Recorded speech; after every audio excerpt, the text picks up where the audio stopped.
Assalamualaikum warahmatullahi wabarakatuh. Kali ini kita ketemu lagi dalam pembelajaran kimia pada materi kelas 11, yaitu pH larutan penyangga.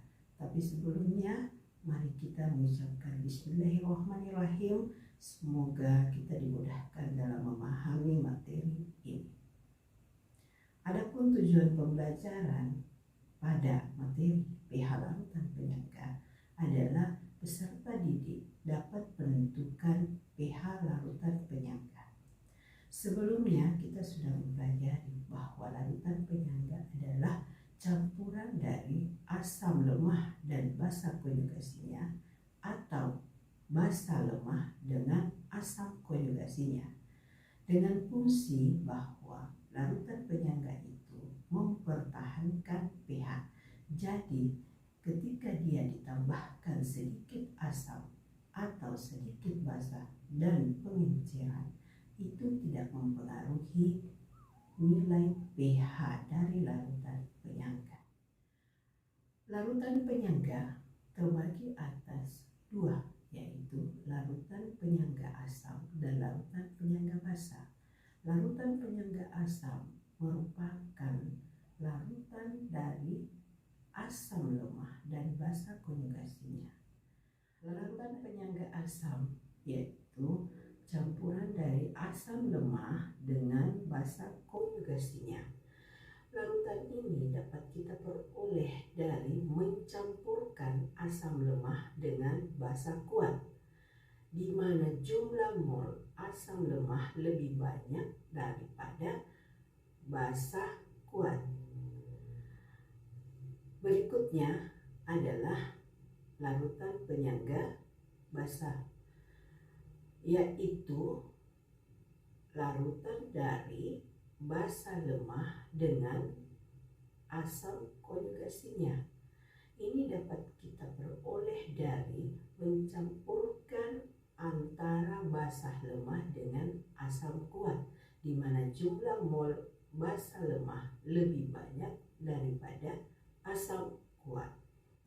Untuk menghitung pH larutan penyangga, maka kita harus mengetahui terlebih dahulu larutan penyangga itu terbentuk dari asam lemah atau basa lemah. Jika dia terbentuk dari asam lemah, maka yang kita tentukan adalah konsentrasi H+. Dan jika dia terbentuk dari basa lemah, maka yang ditentukan adalah konsentrasi OH-, di mana konsentrasi H+ sama dengan Ka dikali mol asam dibagi mol garam. Mol garam ini adalah mol dari basa konjugatnya.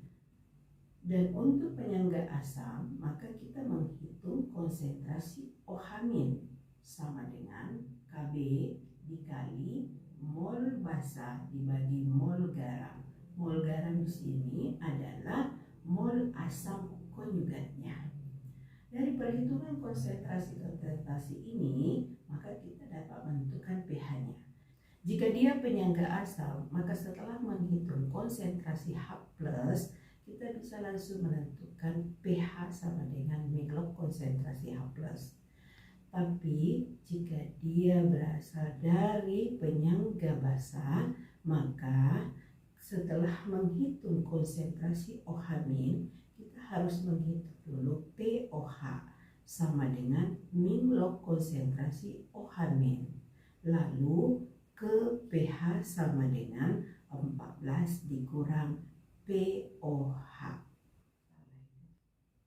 Sebagai contoh soal, hitunglah pH larutan penyangga yang terbentuk dari 0,1 mol NH4OH Kb 10 berpangkat min 5 dengan 0,05 mol larutan NH4Cl.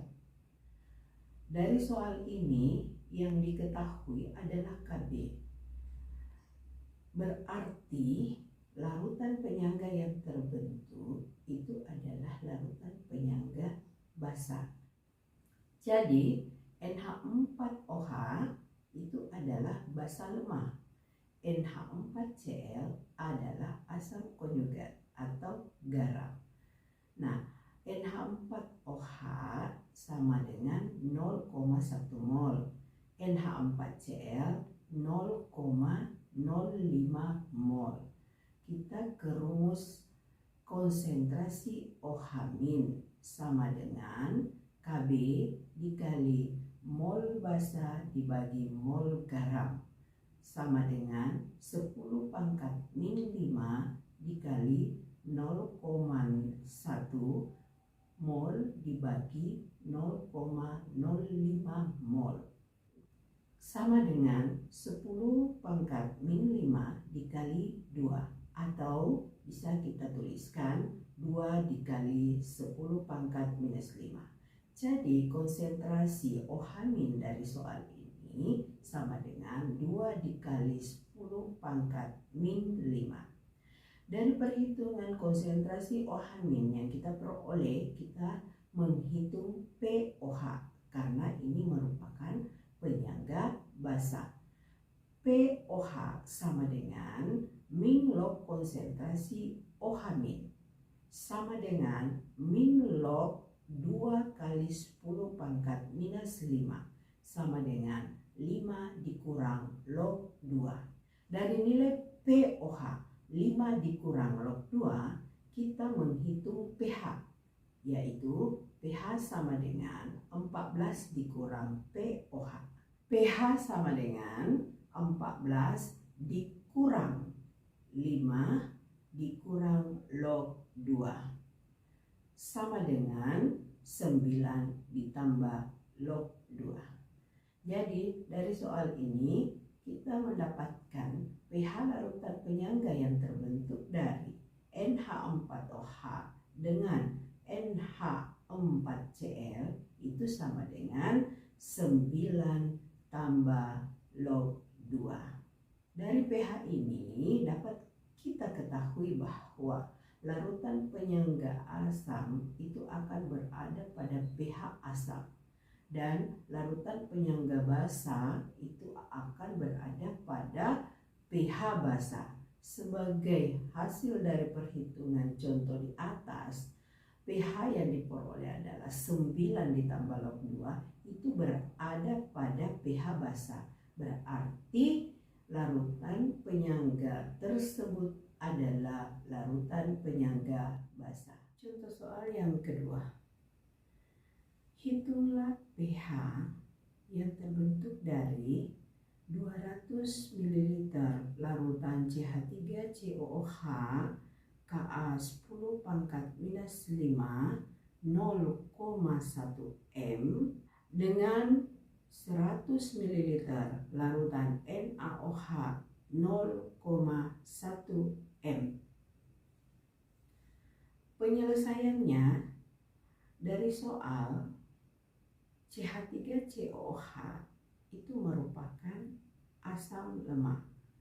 NaOH adalah basa kuat. Nah, dari sini kita harus menuliskan terlebih dahulu reaksi yang terjadi supaya kita tentukan basa konjugasinya atau garamnya. CH3COOH ditambah NaOH itu menghasilkan CH3COONA, di mana CH3COONA ini adalah basa konjugat atau garam. Mula-mula CH3COOH sama dengan 200 ml dikali 0,1 M sama dengan 20 milimol. NaOH 100 dikali 0,1 sama dengan 10 milimol.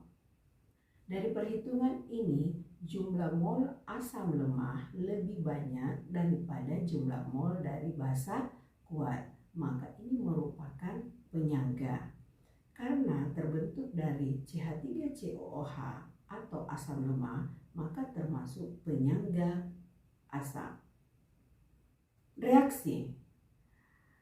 Dari reaksi, maka yang habis bereaksi adalah basa kuat, yaitu 10 milimol. Maka yang terbentuk untuk basa konjugat atau garam sama dengan 10 milimol. Setimbang 20 dikurang 10 sama dengan 10 milimol. 10 dikurang 10 sama dengan 0. Kemudian yang hasil reaksi 0 ditambah 10 milimol sama dengan 10 milimol.